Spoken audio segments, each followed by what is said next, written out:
Still loading. Yeah, I can see it's loading. I don't have that little red dot yet.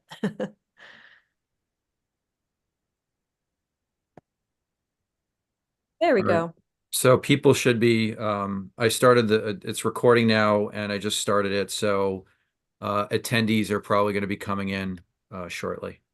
Okay, good. Well, why don't I call the meeting to order and then you can see if there's public participation. So I'm Sure. calling the Common Council Ordinance Committee regular meeting today, March 19th, 2024. We're beginning the meeting at 7:05. I see that council members Heather Dunn, Jalen Seed, Josh Goldstein, and Johan Lopez are all joining us today. The two missing are Nora Najelski-Eitner and Melissa Murray. Lisa, it looks like Nora's here. Oh, good. Nora made it after all. Good. Yep. Nora Najelski-Eitner is also here. The first thing we are going to do is take public comments. So Brian, do you see anybody with their hands up? Okay. Let's see. All right, we have three attendees. If any of the attendees would like to participate in public participation, please raise your hand at this time.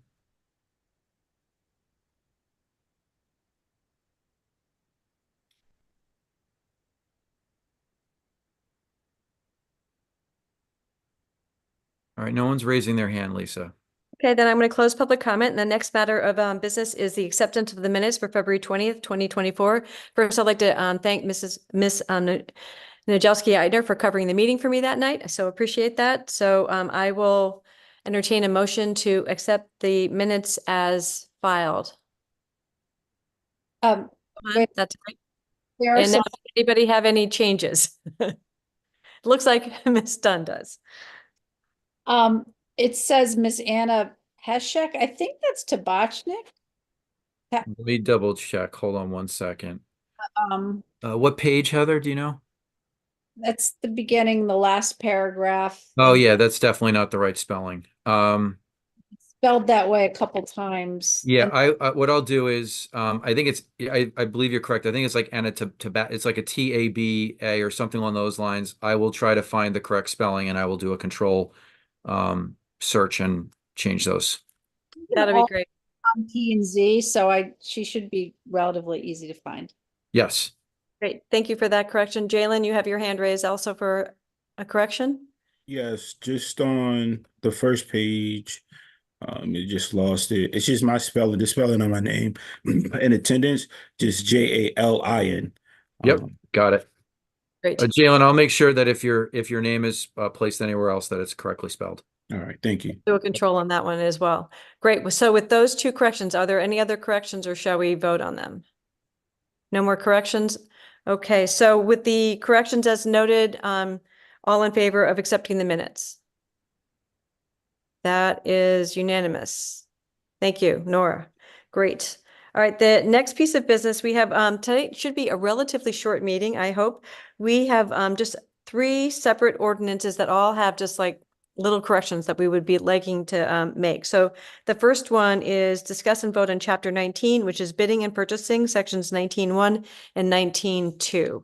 And Thanks for bringing that yeah, up. Sharon Connors was nice enough to join us. Thank you, Sharon. Yes, thank you, Sharon. We hate to take your evening up with this, but we hope to be fast. So if you'd just like to give us a couple of words about why we're making these changes, which I think everybody's looking forward to having made, that would be great. Not a problem. So the first one is the threshold for bidding. In the ordinance as stated, it has a threshold amount of 20K. We would like to move the dollar amount and refer back up to the state legislation, which is section 7-148V. So it needs to either be at no more than that dollar threshold or less than. So basically on the state level, it's actually $25,000. Great. So we're just coordinating with what the state will allow a municipality to do. That Very is correct. And we're citing to the statute because otherwise we're going to have to come back every time they change it. And we Yep. don't want to do that. Nope. Right. All right, so section, so as I said, this is all like we're in cleanup mode today. So can you want us to talk to us about 19.2 now? Sure. 19.2 is It previously referred to the old section of the charter, which now we're just cleaning up to the new placement in the charter, which is section 8. Sorry, I'm blind as a bat. 8-4. Capital D, Oh, yeah. I gotcha. I'm gonna pass and not pass in the eye test today. That's okay. So those Um, are the two small changes. They're really Yeah. pretty perfunctory teams. So what we'd like to do is take a vote to take this to public hearing. So to be a public hearing on our April date. And Josh, do you have a question about it? Only, excuse me, a quick question. I couldn't tell if the procurement guide, just to confirm, that's an existing thing that's exists right now, correct? Yep, that Okay. exists right now, and it's our Bible. Yeah. Okay. That's it. Good. So all in favor of taking sections 19.1 and 19.2 to public hearing at our April meeting? Oh, actually, I need one of you guys to make the motion. I can't make the motion myself. Thank you, Ms. Dunn. Now we can take the vote. Thank you. Great. That's unanimous. All righty. I might get you guys out of here by 7:30. This could really go well. Yeah, So the thank you. second, thank you, Sharon. Thanks for coming. Thank you, Sharon. No Have a problem. nice Take night. care. The next thing is to discuss and vote to take chapter 105, taxation, article 5, Board of Assessment and Appeals, section 103-14. So Brian, I think you're covering this one, right? Yes. Another little cleanup situation. Yeah, so basically, we were taking a look at the language in 103.14. And first of all, it's inconsistent. And because of that inconsistency, we needed to clean it up and to make sure that it also was consistent with the state statutes. And so we are allowed to have 3 regular members and 3 alternate members appointed to the Board of Assessment Appeals. And during a revaluation, we can add 4 regular members and 4 additional regular members and 4 additional alternates, excuse me, for a total of 7 regulars and 7 alternates. The 4 alternate regulars and the 4 additional regular members and the 4 additional alternate members can only serve for the revaluation year. And then when their 1-year term expires, they cannot be reappointed. We go back to the 3 and 3 until the next revaluation year. So we tried to make sure that our ordinance was consistent with language, as you can see, it wasn't before, and to make sure that it was also consistent with the general statute 9-199C. Thank you. And Josh, you've got a question. I assume the purpose of this is because I would imagine the Board of Assessment Appeals is busier in a revaluation year than it would be in some other year. That is correct. I guess the only question I had is in the last sentence of B1, where it says the mayor shall appoint additional members subject to confirmation by the Common Council during that reevaluation assessment year. For example, there was a reevaluation that happened last year. Does this mean the mayor should have appointed them in 2023, or can the mayor appoint people, say, in 2024 for a reevaluation that happened in the preceding year?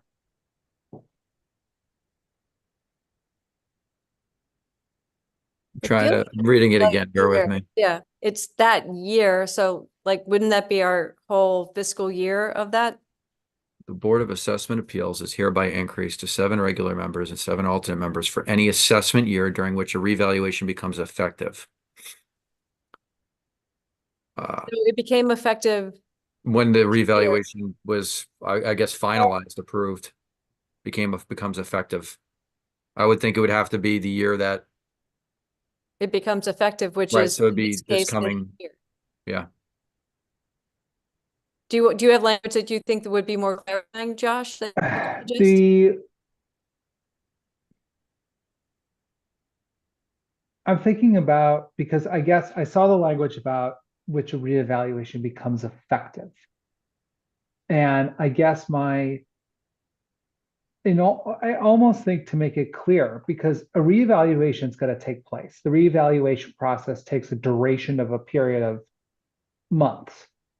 Once that I'm calling it the reevaluation period. Someone in finance or, in the finance department is going to tell me I'm saying this incorrectly, but they do their assessments. They go to people's homes, businesses, whatever, and at some point, then it becomes effective for the purposes of people's taxes. So that language is what? That it would be effective this year because this is the first year that reevaluation is going to be applied to the taxes of residents and businesses. Is that what this means, Brian? It's a good question. I'm going to have to go back to the tax assessor and I can go back and ask that question. Because I think otherwise, that- then because I was going to say if that is the case, I think then we need to make this just. I mean, I realize that this feels simplified, but it almost feels like simplified to the point where people don't actually understand what this is. It should be, Isn't there a difference between reassessment and revaluation, though? They're two separate things. The assessment piece versus the valuation. Is that maybe where the wording gets? No, it's No, really. only I don't evaluation think that's piece. where this gets. I mean, since a reevaluation happens twice a decade, Yeah, yeah. it's not exactly like it's going to be a mystery to people when a reevaluation process is happening. It's just the question is, by this ordinance, when can the mayor appoint these people? Right? The way Yep. I read this, I read this two different ways. I didn't know if the effective date would be the year after the reevaluation or if it has to be during that reevaluation assessment year, which is different than the effective year. Right? Wait a second, is that really right? Because like when they're doing the revaluation, there's nothing to complain about. What you're really complaining about is your revaluation. So it has to be when the reevaluation's effective, I would think, right? I would think so Can't too. complain while they're doing it. Yeah. Right. I agree with that because you don't even know, you don't have anything to complain about at that No. point. Yeah. That's That became effective in February. So I think that Then change it to reevaluation effective year. Or I don't know. Yeah. There's got to be a better language than this, but so I think I mean, that it. but it's Brian, if you were to hold on one second, Brian, if you're to change this language just in this slight way where Josh and I are trying to get clarification for when it becomes completely effective, that's not going to be a substantial change, right? So if we made that No. change at the next meeting to conform, Yeah, we can no, still that send it to wouldn't be a public hearing. substantial change. Okay, good. So that's one of the things. So we can still vote it to public hearing for next month and get that taken care of. And we could just clarify with I hear you, Josh. I feel the same way that it just would be It's a good question. It should be be better to clarified. make it extremely clarifying. Yep. You like very clear. Mhm. Because it makes sense that you're going to need extra help after you have the reevaluation and you have all Right. the complaints. I think we all know what this is for. Right. It's just making sure that a future, this mayor, future mayor doesn't go, oh crap, I was supposed to do this Yeah. at some time, like just making sure that this mayor and future mayors know what they have to do and when they have to do it. And it does that's- say shall, so he must do it or she must do it. So yeah. we're in that place where we want them to be clear. So let's just add the language we think that we should add, because I think I think we pretty much are right about the issue, but we just need to be right about the language.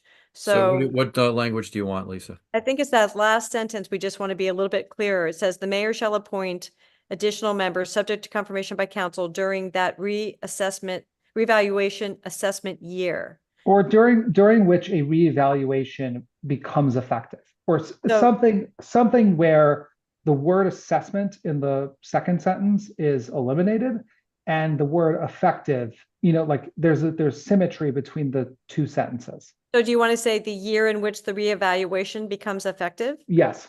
Which one are we talking about? The So we're The first gonna- second sentence.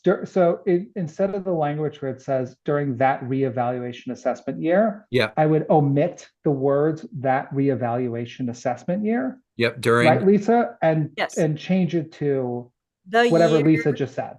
Yeah, the year that the reevaluation becomes effective. All right, let me read this sentence. Second sentence. The mayor shall appoint additional members subject to confirmation by the common council during the year that the revaluation becomes effective. Um, I don't know if we need during. Okay. The year the reevaluation becomes effective. The mayor shall appoint additional members subject to confirmation by the common council the year that the revaluation becomes effective. Does that solve it for you, Josh? Anybody else? Heather might have. Do we, as a council, I wasn't here, but do we have to vote on conducting an assessment, a reassessment, or no? No, I think it's No. required by state statute. Yeah. This vote, now we do the assessment, reassessment. Wait, doesn't- What was that? Does I know that by charter or whatever, you have to do it every 5 years, but do you actually have a period of time or a vote or a common council meeting where you have to vote to actually conduct the reassessment? no, Automatically, it's required by state statute. So but does this, we're, when it has to start and end? yeah. So that. Prescribed. Admittedly, though, not every municipality does it at the same time, but it does need to happen every 5 years. Like Stanford did theirs here before us.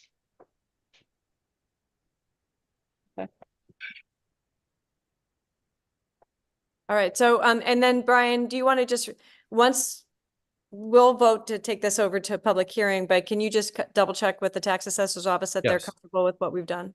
I'll send them over the draft of 103, the changes that everyone's made here tonight, and ask them to comment on all of it, but specifically B1, which was the focus of tonight.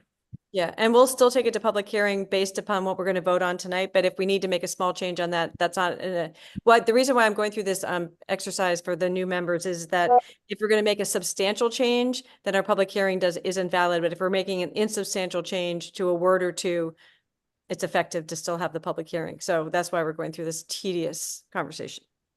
Sorry. They have a That's motion. okay. No, we'd rather get it right. May we have a motion to take this to public hearing? Josh, you've got it. All in favor? All right, that's unanimous. Great. Okay, our last one. We're not going to make it to 7:30, but we won't be long.